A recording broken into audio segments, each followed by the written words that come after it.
안녕하세요. 3년을 사귄 남자친구와 결혼 문턱까지 갔던 30대 초반의 여자입니다. 이렇게 남자친구와 헤어지게 될 줄은 저도 꿈에도 상상을 못했네요. 결혼 준비하면서 혼수랑 애답 문제 때문에 많이 다툰다는 이야기는 들어봤지만 그게 제 이야기가 될 줄 누가 알았겠어요.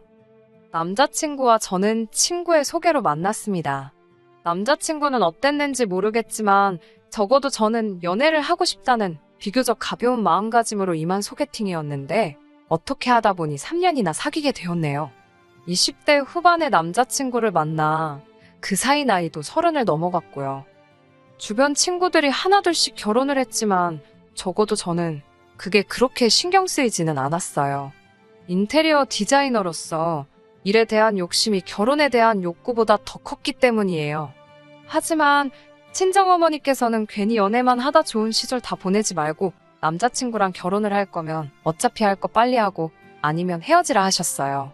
괜히 좋은 사람 만날 기회 놓칠까봐 걱정되신다면서요. 속물처럼 보실 수도 있지만 관연한 딸 가진 어머니라면 당연히 할 법한 걱정이라고 생각합니다. 부모님께서 성화인 건 남자친구 쪽도 마찬가지였어요. 남자친구가 말하길 두 분 중에서도 특히 아버님께서 하루빨리 저희가 부부가 되길 원하신다 했어요. 그 이유는 지난해 아버님께서 당하신 큰 교통사고 때문입니다. 차에 부딪히면서 머리 쪽부터 바닥으로 떨어져 피를 많이 흘리셨대요. 가족들 모두 이러다 아버님 돌아가시는 거 아니냐고 말할 정도로 상당한 피를 쏟으셨답니다. 아버님 본인도 말씀하시길 당신은 이제 꼼짝없이 죽었다 싶었다고요. 그 와중에도 아들놈 장가가는 것도 못 보고 죽는 게 그렇게도 억울하셨답니다. 그래서 그 이후로 특히나 남자친구가 저와 사귀고 있다는 사실을 아신 이후로는 왜 빨리 결혼 안 하냐고 그렇게 남자친구를 채근하셨던 모양이에요. 그로부터 얼마 후 아버님의 말씀 때문인지 본인이 진짜 원해서인지 둘 다인지 아무튼 남자친구가 얼마 지나지 않아 저에게 청혼을 해왔습니다. 솔직히 전 크게 고민하지 않고 승낙했어요. 사귀는 동안 둘 사이에 큰 다툼도 없었고 크게 마음에 걸리는 문제도 없었기에 오히려 거절을 하는 게 말이 안 되는 것 같았네요. 하지만 이런 식으로 어이없게 파혼하게 될 줄 누가 알았을까요?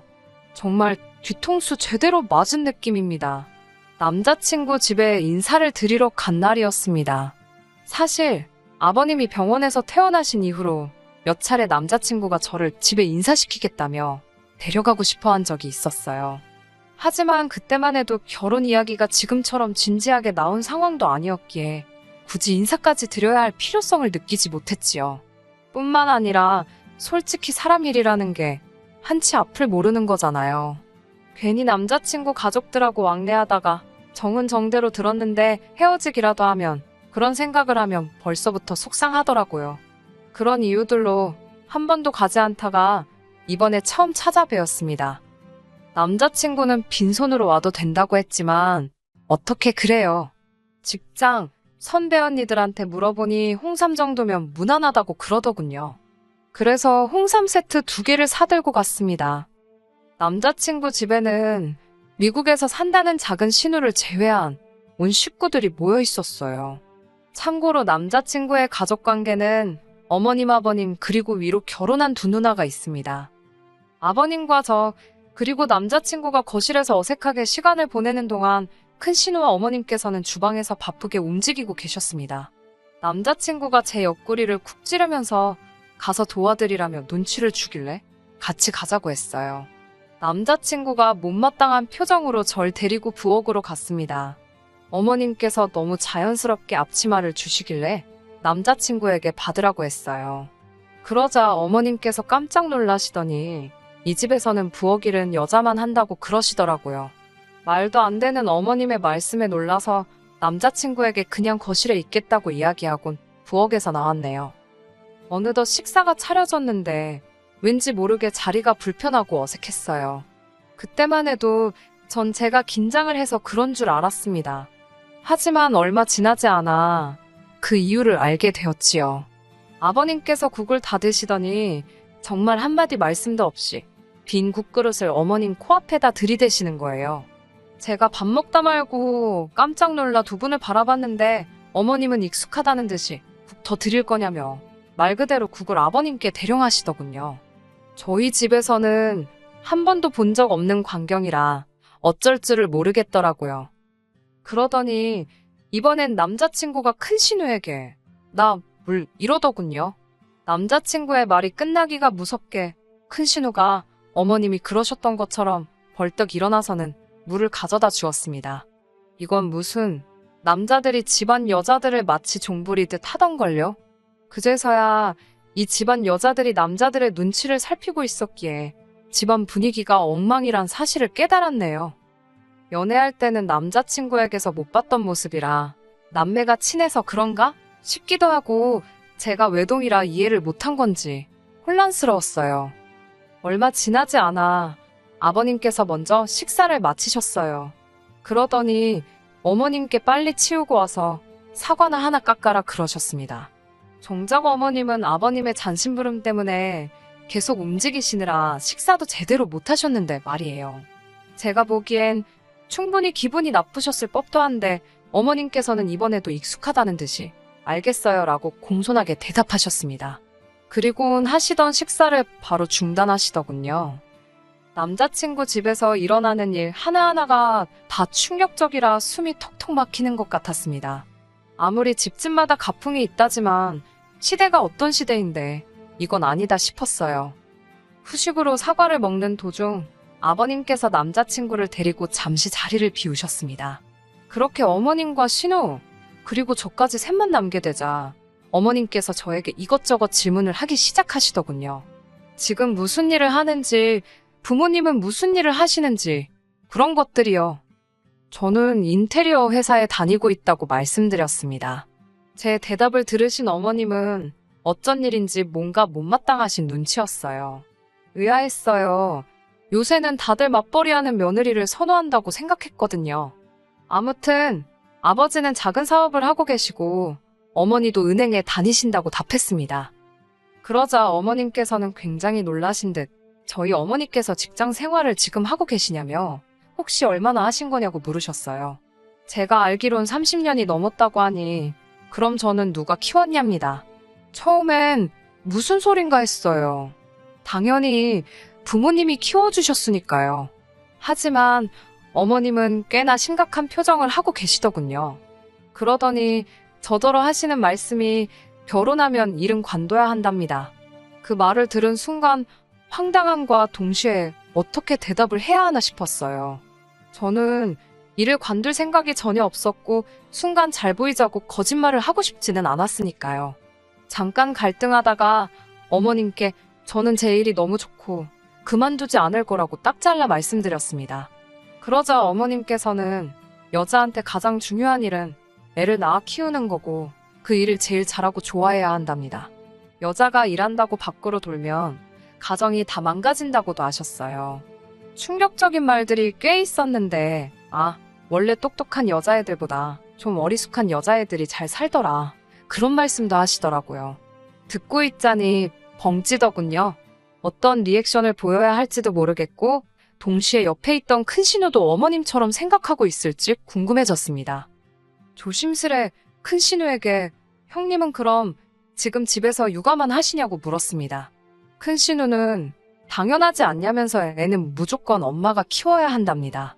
엄마가 바깥으로 돌면 애가 집에 정을 못 붙인다면서요. 아무리 좋다는 걸 애한테 갖다 붙여놔도 엄마가 옆에 없으면 하나 쓸모없다는 말도 덧붙였습니다. 순간 저희 어머니 생각이 났어요. 제 기억 속의 어머니는 한순간도 일을 쉰 적이 없으세요. 먹고 사는 걸 떠나서 당신은 일하는 게 즐겁고 좋다 하셨거든요. 그런 어머니의 모습을 항상 존경하며 어머니처럼 멋지게 사는 게 제 목표였는데 남자친구 어머님은 정반대의 말씀을 하고 계셨으니 저로서는 입만 떡하니 벌어지고 암담한 기분이었습니다. 어머님은 제 입에서 네 알겠어요 같은 긍정적인 대답이 나오길 기대하시는 눈치였지만 지킬 수 없는 약속을 드릴 수는 없어서 결국 멋쩍게 웃고만 있었네요. 곧이어 어머님께서는 저에게 술은 혹시 마시냐고 물으셨습니다. 좋아하는 편은 아니지만 마셔야 할 상황이면 마시는 정도라고 답했더니 결혼하면 술은 멀리 해야 한답니다. 애를 가져야 할 몸인데 함부로 하면 안 된다고요. 사람도 가려서 만나야 하고 죽더라도 집에서 죽는다는 생각으로 항상 집에 붙어 있어 버릇하라며 나중엔 귀에 잘 들어오지도 않았습니다. 21세기에 이런 말을 듣고 있는 게 맞는 건가 싶고 머릿속은 온통 이 결혼을 해도 되는 건지 저런 어머님이 나의 시어머니가 된다면 난 어떻게 될까와 같은 걱정과 우려로 가득 차 있었어요. 그때 남자친구랑 아버님이 돌아왔습니다. 저는 반쯤 얼이 빠진 상태로 자리를 지키고 있었고요. 어머님께서는 저희에게 둘이 집은 어떻게 할 건지 혼수랑 예단 같은 건 상의를 해봤는지 물어보셨습니다. 제가 저희 부모님께서는 시댁에서 어떻게 생각하시는지 먼저 말씀해 주시면 참고해서 결정하실 거라고 말씀을 전했어요. 그러자 아버님께서는 솔직히 지금 당장 여유 있게 집을 해줄 능력은 안 되신다며 대신 들어와서 사는 건 어떻냐고 물어보셨어요. 생각지도 못한 아버님의 제안에 깜짝 놀랐습니다. 합가는 상상해 본 적도 없었으니까요. 아버님께서는 어머님 옆에 붙어서 한 2년 정도 같이 살면 현모양처가 되고도 남을 거랍니다. 그러자 어머님께선 그걸 칭찬으로 들으셨는지 무척 기뻐하셨어요. 그리고는 정말 좋은 생각이라며 아버님을 치켜 세우시더군요. 제가 일단 부모님과 상의는 해보겠지만 합가는 어려울 것 같다고 말씀을 드렸습니다. 그러자 어머님께서는 합가하면 혼수 같은 것도 하나도 안 해와도 되고 얼마나 좋냐입니다. 어차피 집에 냉장고며 TV며 다 있다고 정해오고 싶으면 저희 부부가 쓸 침대랑 거실에 둘 소파만 좀 사오라고 하셨어요. 제가 솔직히 혼수 살 돈이 없는 것도 아닌데 혼수를 안 해와도 된다는 이유로 합가를 하겠어요? 막말로 혼수 살 돈이 없어서 합가해야 된다고 하면 없던 혼수 살 돈 어디서 빌려서라도 구해올 판이었는걸요. 갑갑하고 복잡한 제 마음과는 달리 어머님은 거침없이 말씀을 이어가셨습니다. 집하고 혼수에 돈이 하나도 안 들어갈 테니까 예단은 좀 신경 써서 해오면 좋겠다 하시더군요. 제 입장에서는 예단보다는 혼수를 하는 게 좋은데 이상하리만치 어머님은 저에게 자꾸 예단을 해오라고 하셨습니다. 이야기가 점점 이상하게 흘러가는 것 같아서 결국 잠깐 이야기 좀 하자며 남자친구를 불러냈어요. 합가라니 이게 다 무슨 소리냐고 하니까 한다는 소리가 우리 둘이 모아둔 돈 다 합쳐봤자 1억인데 이 돈으로 어딜 가냐입니다. 그러면서 이렇게까지 생각해주는 시부모가 어딨냐며 어른들 기분 그만 상하게 하고 아버님 말씀대로 하잡니다. 이때 확실히 알겠더라고요. 결혼을 해도 남자친구는 절대 제 입장에서 제 편을 들어줄 사람이 아니라 남의 편이 될 거라는 걸요. 답답한 마음에 남자친구에게 내가 정말 어머님 말씀대로 일을 관두고 집에 들어앉으면 돈은 어떻게 할 거냐고 따졌어요.